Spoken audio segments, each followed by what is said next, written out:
বিধানসভা ভোটের আর মাত্র 2 সপ্তাহ বাকি। এই সময় রেশন দুর্নীতি মামলায় ফের সক্রিয় হলো কেন্দ্রীয় তদন্তকারী সংস্থা ইডি। শুক্রবার কলকাতা সহ রাজ্যের 12 জায়গায় একযোগে হানা দেয় তদন্তকারীরা। তাৎপর্যপূর্ণ বিষয় হলো, এই মামলাতেই 2023 সালে গ্রেপ্তার হয়েছিলেন রাজ্যের প্রাক্তন খাদ্যমন্ত্রী জ্যোতিপ্রিয় মল্লিক। শুক্রবার ভোরে ইডি আধিকারিকদের একাধিক দল সিজিও কমপ্লেক্স থেকে বেরিয়ে গন্তব্যের উদ্দেশ্যে রওনা দেয়। কলকাতার একাধিক ঠিকানা এবং বনগাঁ, মুর্শিদাবাদ, হাওড়া সহ মোট 12টি জায়গায় পৌঁছে গিয়েছে তারা। একাধিক ব্যবসায়ীর বাড়িতে হানা দিয়ে চলছে চিরুনি তল্লাশি। আমরা এই বিষয়ে বিস্তারিত জানবো। আমাদের সঙ্গে টেলিফোন লাইনে রয়েছে আমাদের প্রতিনিধি সৌভিক সান্যাল। সৌভিক, এই যে রাজ্যের বিভিন্ন জায়গায় ইডি হানা একেবারে সাত সকালে, কি জানতে পারছো?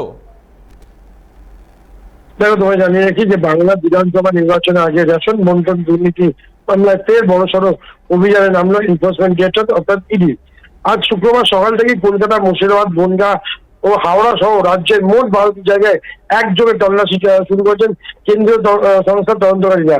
ইডি সূত্রে খবর, এই দুর্নীতির জাল কতটুকু বিস্তৃত হয়েছে এবং এর নেপথ্যে কোন কোন প্রভাবশালী ব্যক্তির হাত রয়েছে তা খতিয়ে দেখতেই এই ম্যারাথন তল্লাশি। পাশাপাশি জানিয়ে রাখি, তদন্তকারী সংস্থা সূত্রে জানা গিয়েছে, রেশন বন্টন দুর্নীতি মামলার তদন্তে নেমে বসন্ত কুমার সরাফ অর্থাৎ নামে এক ব্যবসায়ীর নাম উঠে এসেছে।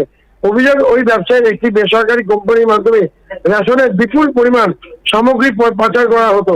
কিভাবে রেশন, চাল, গম সাধারণ মানুষের কাছে না পৌঁছে খোলা বাজারে চলে যাচ্ছে, সেই টাকা ভাগ তাদের কাছে যেত তা জানতেই কিন্তু মরিয়া কেন্দ্রীয় এজেন্সি গোয়েন্দারা। ভোটের মুখে রাজ্য জুড়ে ইডি এই সাহসী অভিযান স্বাভাবিকভাবেই রাজনৈতিক মহলে কিন্তু নতুন করে উত্তেজনা সৃষ্টি করেছে। সংশ্লিষ্ট ব্যবসায়ীকে সঙ্গে কোনো প্রভাবশালী নেতার সরাসরি যোগসূত্র রয়েছে কিনা সেই সব বিষয় কিন্তু তদন্ত শুরু করেছে ইডি আধিকারিকরা।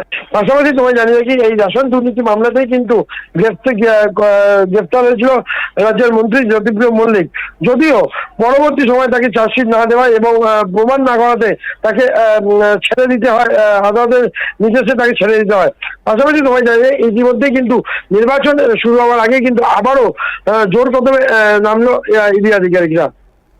ধন্যবাদ সৌভিক। রেশন দুর্নীতি মামলায় ফের সক্রিয় হলো কেন্দ্রীয় তদন্তকারী সংস্থা। শুক্রবার কলকাতা সহ রাজ্যের 12 জায়গায় একযোগে হানা দেয় ইডি আধিকারিকরা। তাৎপর্যপূর্ণ বিষয়, এই মামলাতেই 2023 সালে গ্রেপ্তার হয়েছিলেন রাজ্যের প্রাক্তন খাদ্যমন্ত্রী জ্যোতিপ্রিয় মল্লিক। শুক্রবার ভোরেই ইডি আধিকারিকদের একাধিক দল সিজিও কমপ্লেক্স থেকে বেরিয়ে গন্তব্যের উদ্দেশ্যে রওনা দেয়। কলকাতা সহ একাধিক ঠিকানা বনগাঁ, মুর্শিদাবাদ, হাওড়া সহ মোট 12টি জায়গায় পৌঁছে গিয়েছে তারা। ইতিমধ্যেই চলছে চিরুনি তল্লাশি।